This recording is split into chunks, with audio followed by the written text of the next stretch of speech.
hermano Cristian, que se encuentra trabajando en el ministerio carcelario. Doy gracias al Señor por ellos. También doy gracias al Señor por la iglesia que se reúne en Colombia, en la Santa Marta, Colombia, donde ellos también cada vez que podemos estamos en contacto con ellos y nos informan que la obra está marchando, que la obra va creciendo y que Dios tiene grandes cosas por hacer en cada lugar. Y sé que todos nosotros formamos parte de esa gran bendición que Dios quiere que nosotros tengamos. Y este día he escogido este tema porque quiero predicar una serie de sermones acerca de la iglesia, lo que es la iglesia, lo que significa la iglesia y lo que Dios quiere que usted haga como parte de la iglesia. Y por esa razón yo lo quiero a usted comprometer, quiero darle ese compromiso de que usted sienta qué parte es de la iglesia y en qué lugar usted encaja para que la iglesia pueda continuar adelante. ¿Ven? Porque somos parte de un organismo, no somos una organización donde hay uno que manda y todos obedecen. Somos un organismo donde todo un organismo necesita, cada parte se necesita. Y la palabra de Dios dice que es tan importante ese cuerpo, que somos todos parte de un cuerpo donde Cristo es la cabeza, donde si una parte del cuerpo se duele, pues toda parte se duele. Y la palabra de Dios compara a la iglesia como con un cuerpo donde si, supongamos, usted está trabajando en una fábrica y usted se hace daño en un dedo, por alguna razón está trabajando con un martillo y se pega un martillazo por error en un dedo, ¿qué sucede? ¿Qué sucede? Sucede que todo su cuerpo se estremece, ¿cierto? No solo el dedito que sufrió, pero todo su cuerpo se estremece y todo el cuerpo va en rescate de esa parte que está dolida, que está necesitando apoyo. Y si usted está enfermo, si usted realmente su dedo hace que todo su cuerpo sufra y usted prácticamente declara que ese día, bueno, no puedo hacer nada más porque mi cuerpo está tan adolorido por este dedo que sufrió un accidente. Entonces, de eso se trata la iglesia, que todos somos parte de un gran cuerpo donde todos nos necesitamos y donde si una parte del cuerpo no trabaja, pues no funciona completamente ese organismo que Dios quiere que trabaje. Entonces, es una bendición. Yo lo voy a invitar a que abra conmigo su Biblia en el libro de Mateo, capítulo 16. El libro de Mateo, capítulo 16. Y vamos a encontrar ahí la palabra de Dios, donde nos dice que qué es lo que el Señor piensa acerca de la iglesia, qué es lo que Dios quiere acerca de la iglesia, o cómo nos presenta en la iglesia, cómo nos dice Él que es la iglesia. Mateo capítulo 16, y dice la palabra de Dios en el versículo 13 en adelante. Miren ustedes lo que ocurre allí.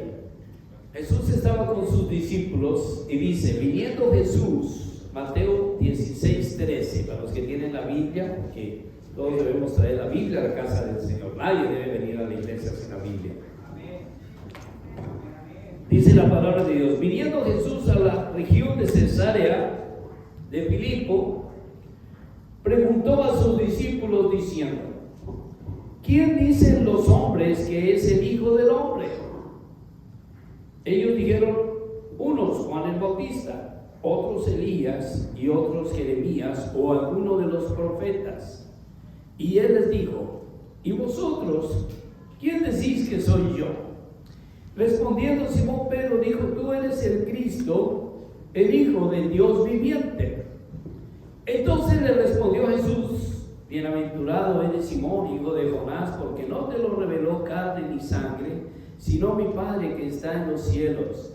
Y yo también te digo que tú eres Pedro, ¿sí? Tú eres Pedro, y sobre esta roca edificaré mi iglesia, y las puertas del Hades no prevalecerán contra ella.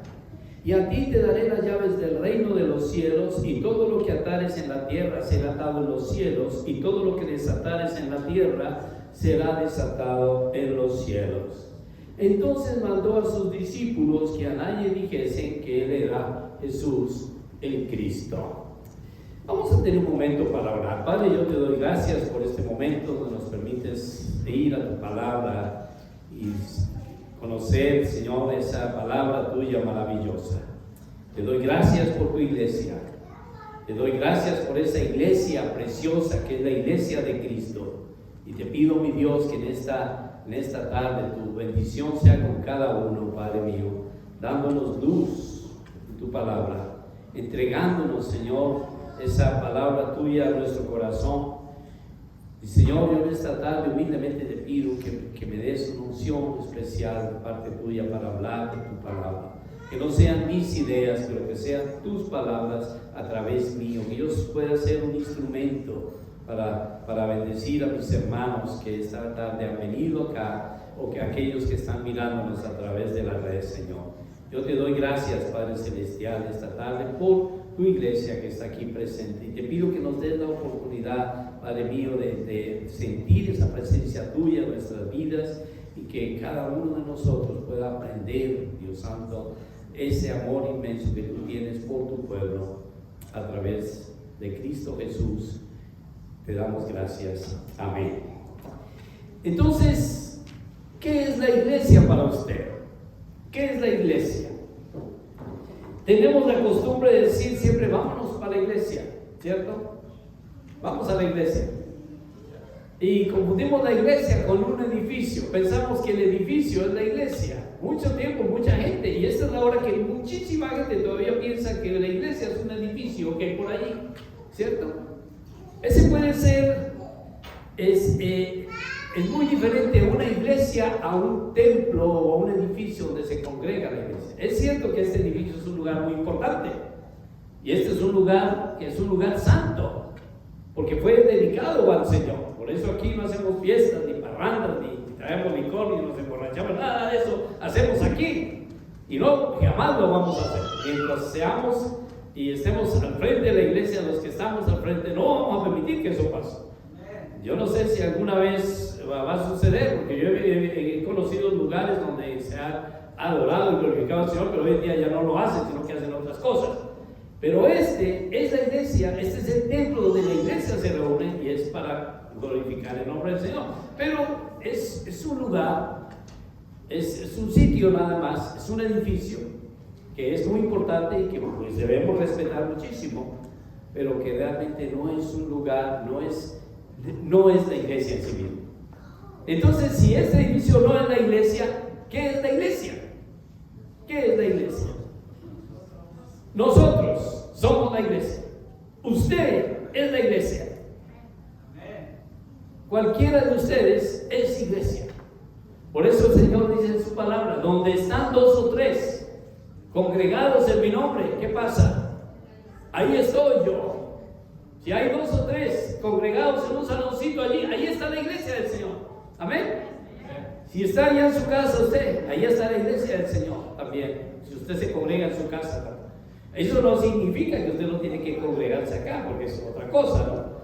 Que esa es la disculpa de algunos que yo he escuchado. Dicen, bueno, como yo no tengo que ir al templo, porque esa no es la iglesia, entonces me puedo quedar en la casa, porque ahí estoy en la iglesia. No, también es necesario que nos reunamos nosotros como congregación, porque ese es el plan que Dios tiene para que la iglesia avance. ¿Por qué? Porque según lo que dice la palabra de Dios, la iglesia no es cualquier cosa.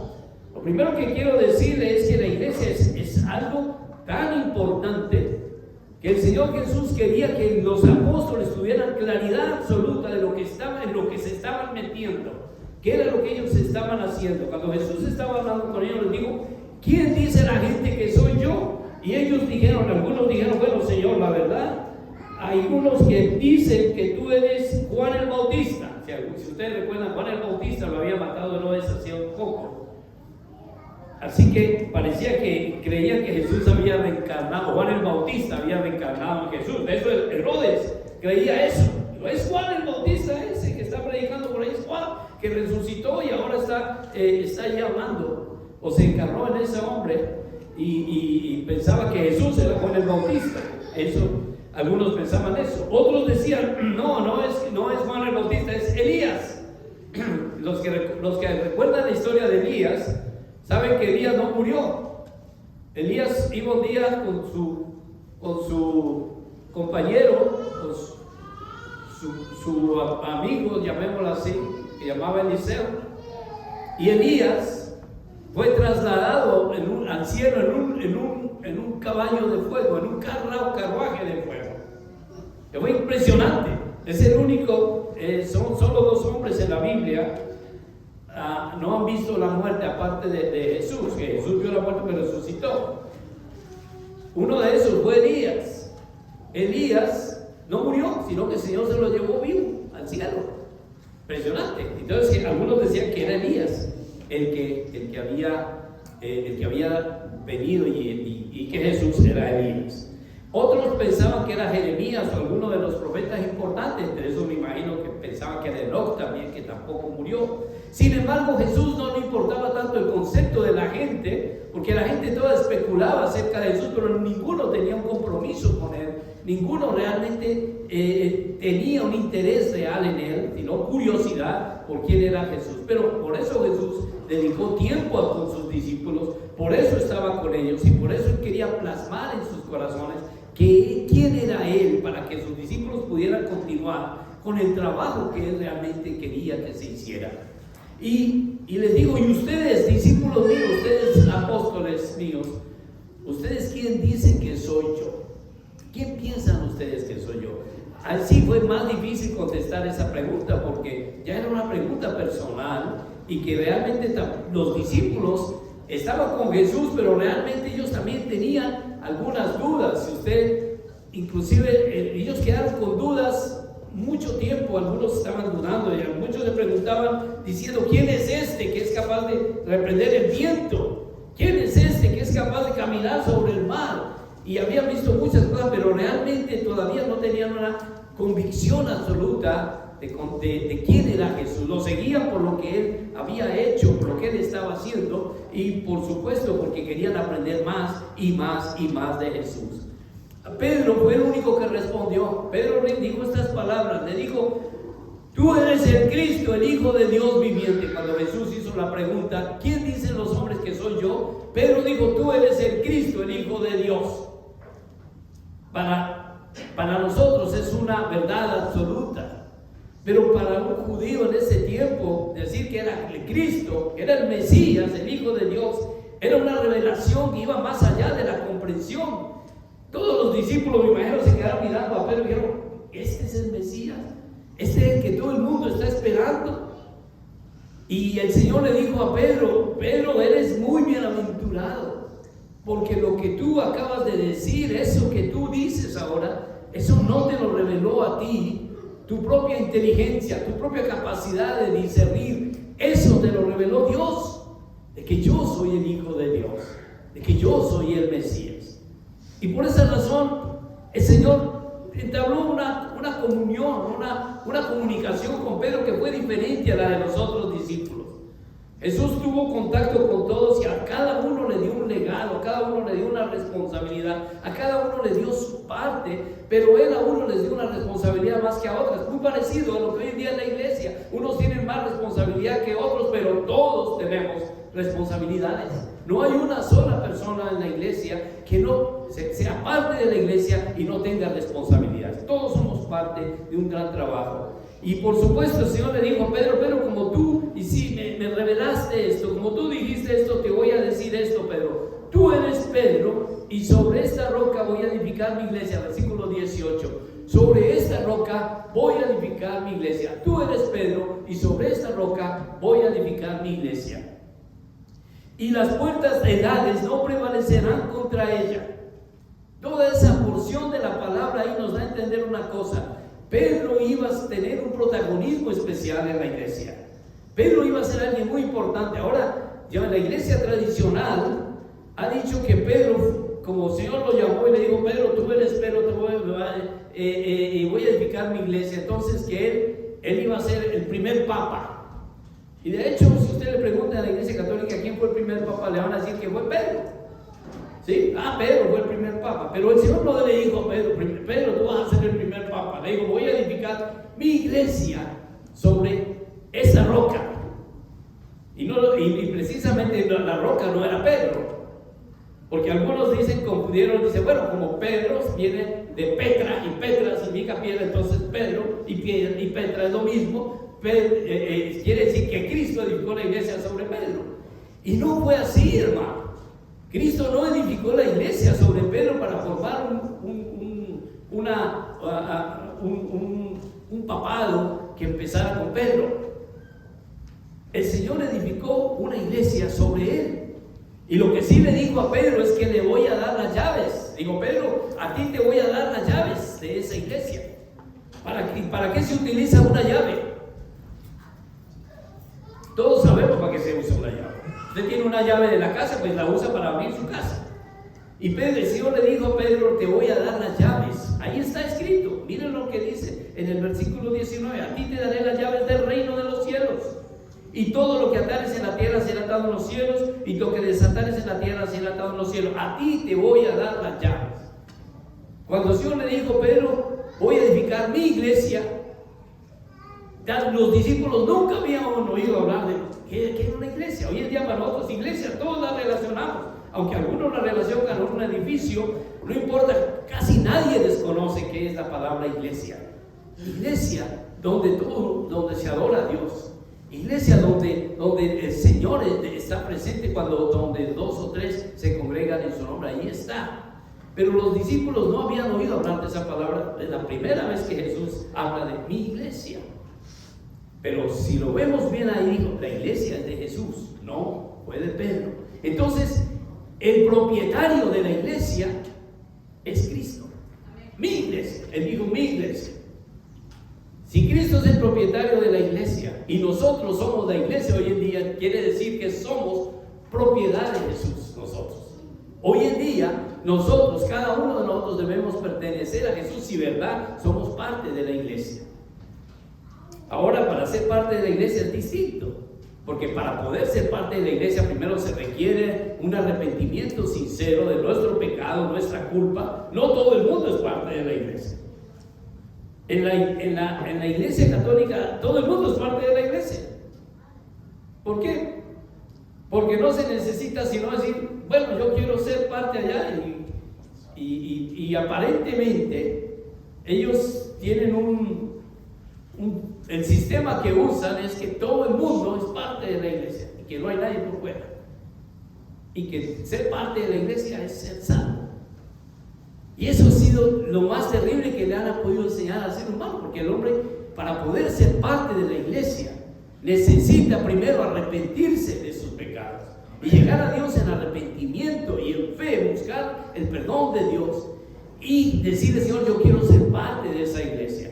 Pero no solamente es desearlo, es sentirlo de verdad en su corazón, un arrepentimiento sincero, que Dios pueda ver que realmente hay un arrepentimiento y que le pida usted a Dios perdón por su pecado y diga: Señor, yo quiero ser parte de esa iglesia. ¿Para qué? ¿Para qué Jesús quiere una iglesia? ¿Nunca se ha hecho usted esa pregunta? ¿Para qué quiere una iglesia? Pues usted es parte de esa iglesia para formar parte de la institución más poderosa, más importante que existe sobre la tierra. La iglesia de Cristo, dice la palabra de Dios, va a prevalecer aún contra las puertas del infierno, va a prevalecer. Ninguna institución en el mundo ha prevalecido desde que empezó, desde que Cristo murió. Ninguna institución ha prevalecido sino la iglesia del Señor. Cielos y tierras pasarán, dice la palabra de Dios, pero mis palabras no van a pasar. Cielos y tierra. Y desde el año 0, cuando Cristo nació, hasta ahora, han habido reinos, ha habido gente que se ha opuesto a la iglesia, que han jurado que la iglesia se va a terminar. Gobiernos enteros han hecho confabulación para destruir y matar cristianos y acabar. Nosotros estamos enviando cada mes, desde esta iglesita tan pequeña, enviamos Biblias a un país donde no se puede leer la palabra de Dios libremente. donde no se puede congregar la iglesia libremente porque son objeto de persecución y posiblemente hasta sus vidas están en peligro porque pertenecen a la iglesia de Cristo. Pero allá está la iglesia y allá sigue y va a seguir, porque las puertas del Hades no pueden prevalecer sobre esa iglesia y sobre ninguna iglesia donde se alabe y se glorifique verdaderamente el nombre del Señor. Entonces usted no es parte de la iglesia porque usted dice yo quiero ser parte de esta iglesia, o porque de pronto lo bautizaron cuando era chiquitito y allá, entonces ya es parte de esa iglesia. Eso no lo dice la palabra de Dios.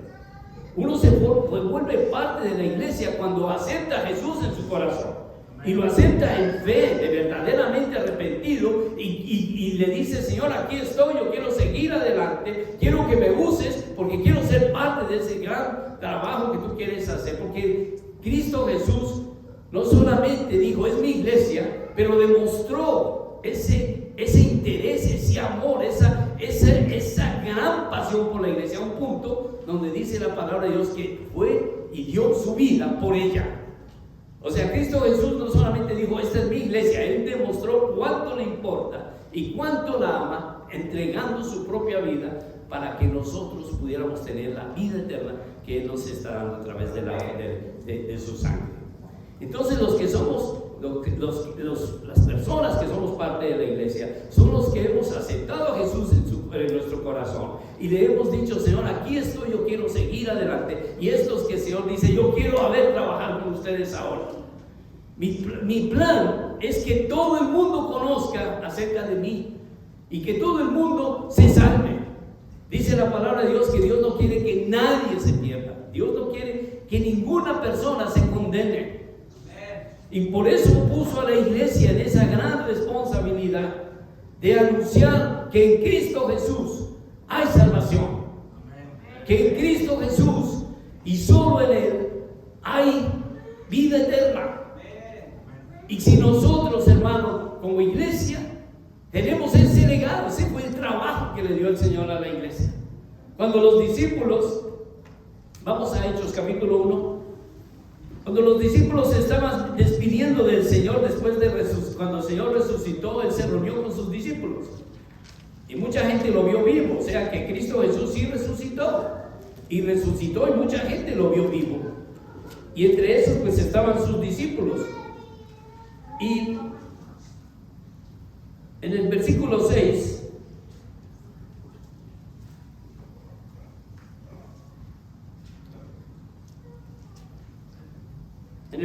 del capítulo 1, Hechos, dice: entonces los que se habían reunido, escuchen, los que se habían reunido, están reunidos con Jesús, que había resucitado. Los que se habían reunido le preguntaron diciendo: Señor, ¿restaurarás el reino de Israel en este tiempo? Y Él les dijo: no os toca a vosotros saber los tiempos o las sazones que el Padre puso en su sola potestad, pero recibiréis poder cuando haya venido sobre vosotros el Espíritu Santo, y me seréis testigos en Jerusalén, en toda Judea, en Samaria y hasta lo último de la tierra. Y habiendo dicho estas cosas, viéndolo ellos, fue alzado y lo recibió una nube que le ocultó de sus ojos. Entonces, lo que dice la palabra de Dios allí es que los discípulos vieron a Jesús que había resucitado, y le hicieron una pregunta que ellos querían, realmente estaban curiosos por saber si el Señor iba otra vez a volver a engrandecer al pueblo de Israel. Todos los israelitas sabían que Israel había sido un país muy grande, muy poderoso, pero que ahora estaba sometido por los romanos y muchos otros pueblos lo habían sometido. Y ellos querían saber si el Señor iba a restaurar y volver a engrandecer otra vez el reino de Israel. El Señor dijo: esa no es una parte que concierne a ustedes. Ahora lo que ustedes quiero que hagan es que ustedes primero esperen en Jerusalén, ¿sí? Van a recibir poder cuando haya venido sobre ustedes el Espíritu Santo. Eso les digo, cuando les digo vayan a Jerusalén, ya va a ocurrir eso.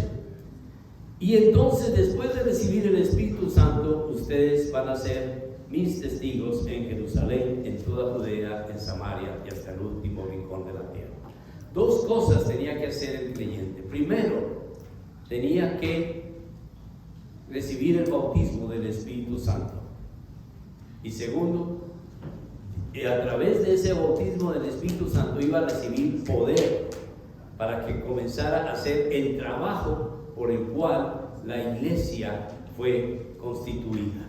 O sea, el Señor no entregó su vida solamente por un grupo para que nos reunamos acá como si fuéramos un club, para contarnos historias. Y bueno, es muy bonito. La iglesia es un lugar, es el lugar más precioso que existe, porque es un lugar donde debe haber amor verdadero, un lugar donde debe haber verdadera preocupación unos por otros. Oramos unos por otros. Por eso aquí nos reunimos y oramos unos por otros. Y cuando alguien no viene, nos duele en el corazón que esa persona no venga. ¿Por qué? Porque es parte de nosotros y por algo está sucediendo. Y todos somos parte de eso. Pero lo más importante es que el Señor nos reunió y nos puso como iglesia para estimularnos al amor, a las buenas obras, las cosas.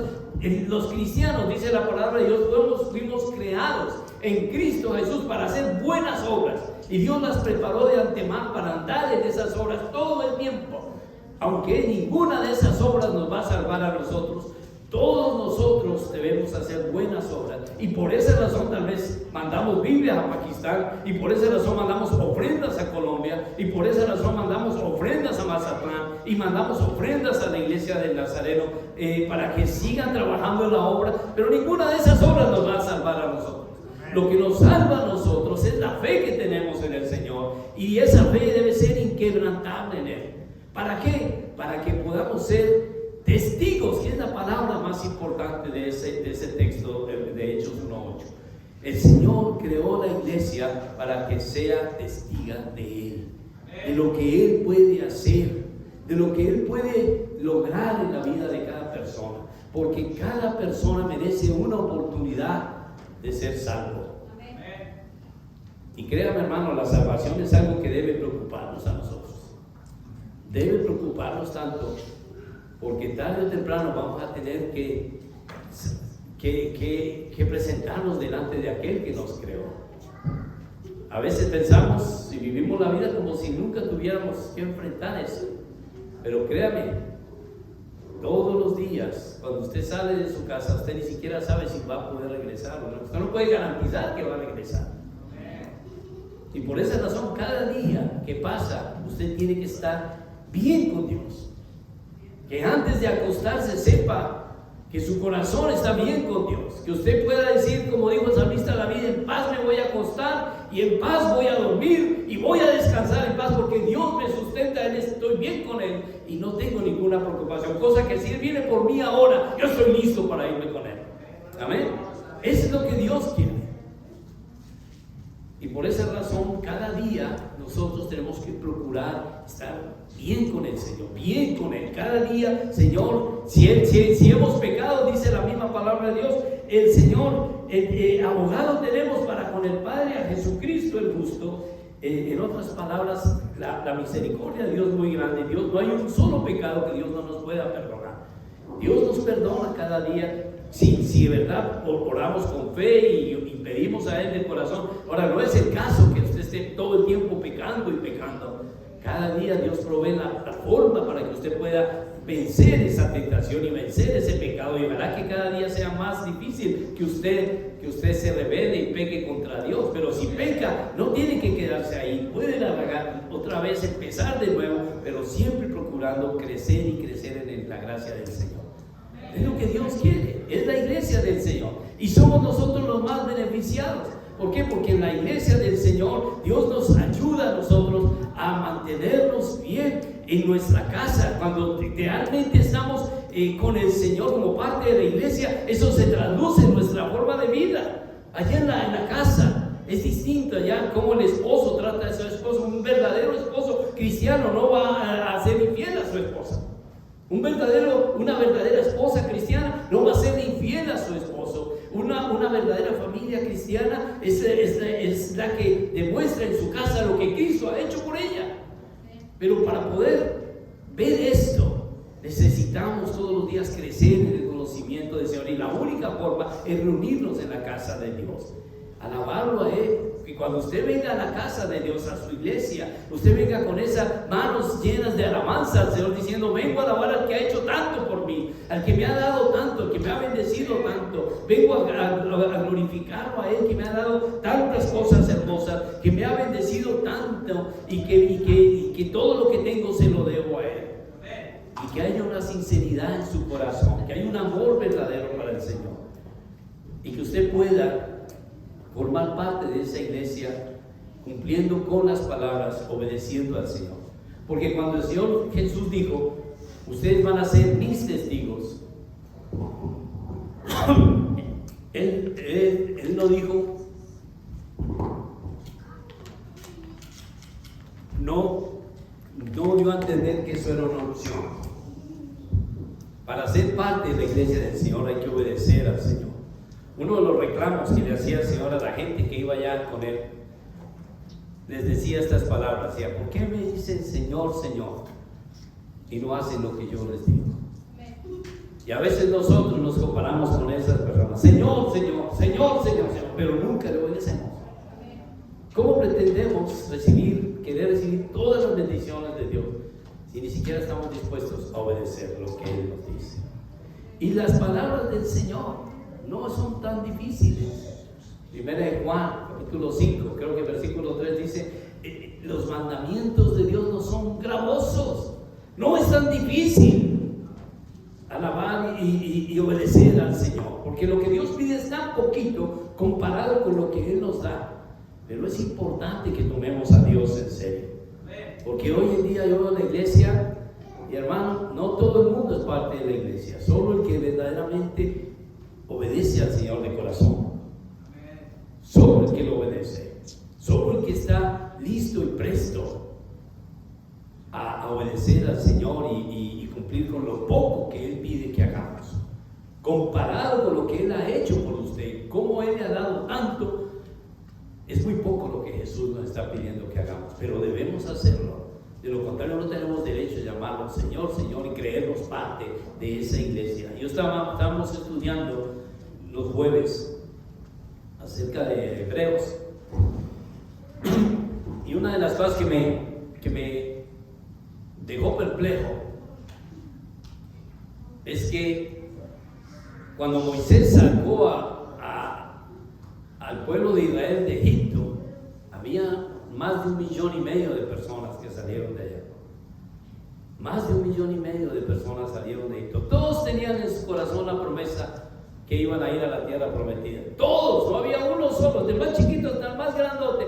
Todos: vamos a la tierra prometida, vamos, vamos, vamos. Y el Señor quería llevarlos a todos.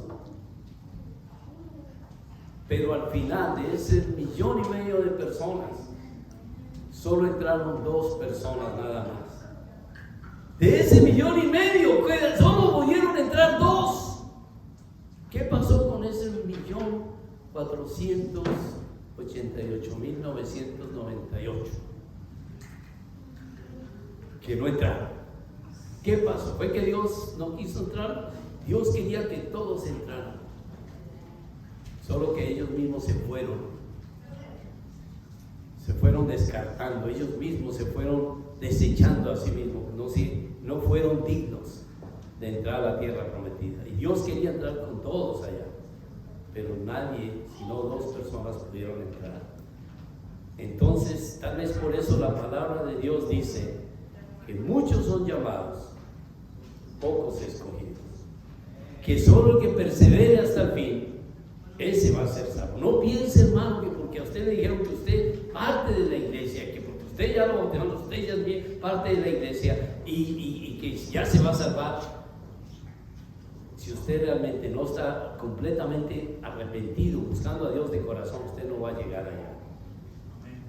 Pero le quiero decir que la oferta de Dios está abierta para todos. Y todos tenemos ese derecho de llegar allá. Dios no tiene acepción de personas. La cosa es que Dios conoce su corazón. Y para terminar, yo quiero preguntar: ¿cómo está su relación con Dios? Si usted tuviera que morir esta tarde, esta noche, ¿usted cree que se iría con el Señor? Hágase esa pregunta, porque eso es más importante que cualquier cosa que le pueda pasar a usted en la vida. Le voy a decir por qué. Porque si usted gana todo el mundo y pierde su alma, usted no ha hecho nada. Su alma vale más que todo el oro del mundo. Y si usted la tiene en peligro por su desobediencia a Dios y por su negligencia y por su falta de obediencia al Señor, tiene que, como dice el libro de Isaías, estar a cuentas con el Señor ahora que tiene el tiempo. Porque con Dios no puede usted jugar. Con Dios usted no puede fingir. Dios conoce lo que hay en su corazón. Dios sabe los pensamientos que usted, qué tan serio lo toma usted a él. Y por esa razón le digo, no piense que porque usted de pronto una vez, de vez en cuando viene a la iglesia, ya Dios tiene que salvarlo. Si usted no ha obedecido al Señor como el Señor quiere que lo obedezca, realmente no puede llamarse a ser parte de ese grupo tan hermoso que son los redimidos en el reino de Dios. Y créame, la salvación vale la pena. La salvación en Cristo es lo más hermoso que el ser humano pueda tener. Estar en paz con Dios es la mejor cosa que puede suceder en la vida de un ser humano.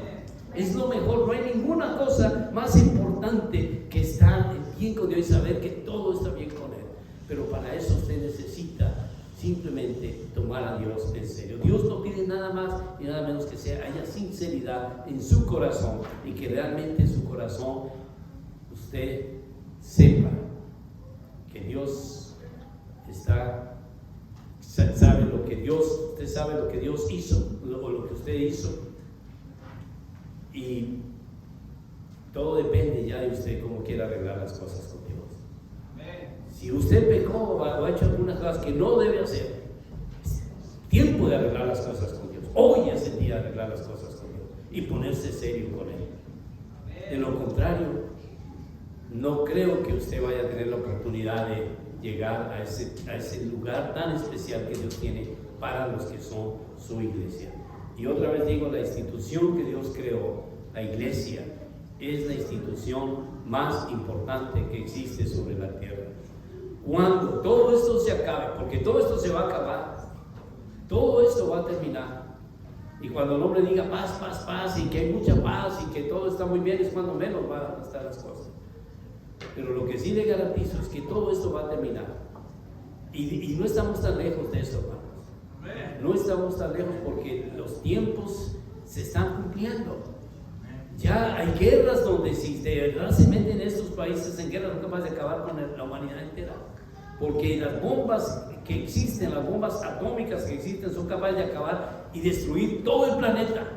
Pueden hacerlo, ya podrían hacerlo si quieren hacerlo. Nunca ha habido esa oportunidad, nunca la tuvo en ninguna guerra se tuvo esa oportunidad. Pero ahora sí, si hay una guerra, se acaba este mundo, punto. No diga más. Y estamos viviendo ese tiempo. Usted y yo estamos viviendo ese tiempo. Dios quiere evitar que eso pase en su vida, y que cuando todo esto aquí en la tierra termine, podamos nosotros empezar a vivir una vida nueva, la vida nueva que el Señor tiene para su iglesia, que prevalecerá, y las puertas del Hades no van a poder hacer nada contra eso. Entonces, vamos a dejar ahí esta tarde, y vamos a orar, y vamos a pedir al Señor que nos ayude a ponernos serios con Él. Usted puede esta tarde orar conmigo, y puede decir, si usted de verdad no ha tomado en serio al Señor, si viene a la iglesia solo por venir, o de vez en cuando, pero cuando salen ustedes se va por allá a sus bailes, sus parrandas, se va a sus cosas, se va a su licor, se va a un mundo que usted sabe que Dios no aprueba. Es hora de que usted ponga serio con Dios, que usted aquí en la iglesia pueda traducir lo mismo que está haciendo afuera, que afuera Dios pueda verlo igual como usted lo está viendo esta tarde. Que usted pueda decir, Señor, yo estoy bien contigo. Si tú me llamas ahora, yo estoy listo para irme, porque sé, Padre, que yo te tengo a ti en mi corazón. Pero si no, ahora mismo usted le puede decir, Señor, yo te pido perdón, y quiero que me des la oportunidad, Dios, de poder atesorar esa salvación tan grande que tú me has dado, ponerla, Señor, como el tesoro más precioso, y no descuidarla nunca. Ayúdame a orar, ayúdame a buscar de ti cada día.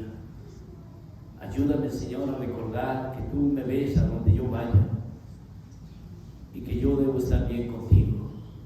Te pido perdón por lo que yo he hecho. Si te he ofendido, te pido perdón, Padre. Tú sabes, Señor, lo que yo he hecho en el lugar más secreto, tú conoces. Por eso te pido perdón, mi Padre. Y ayúdame, Señor, para continuar adelante contigo.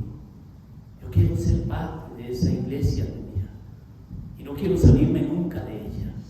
Yo sé que tú quieres que esté allí, pero si yo sigo en mi rebeldía contra ti haciendo las cosas que hago, yo sé que yo mismo me estoy desechando. Ayúdame, Señor, a valorar lo que tú hiciste por mí en la cruz del Calvario y lo que me has dado, mi familia, mi casa, mi esposa, mis hijos. Tantas bendiciones que te debo todos los días, Señor, me has bendecido, a pesar de que yo no he sido fiel a ti, yo no he sido tan bueno, Señor, como quisieras que sea. Yo te pido perdón, Padre Santo, por esa que he hecho en contra tuya.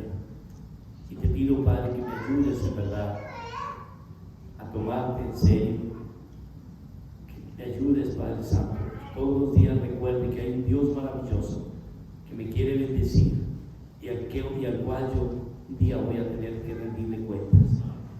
Te doy gracias, Padre, por tu palabra y pido, Señor, que me ayudes a ser fiel a ti siempre, que yo sé que la vida más feliz que pueda vivir es la vida que se vive al lado de Cristo Jesús.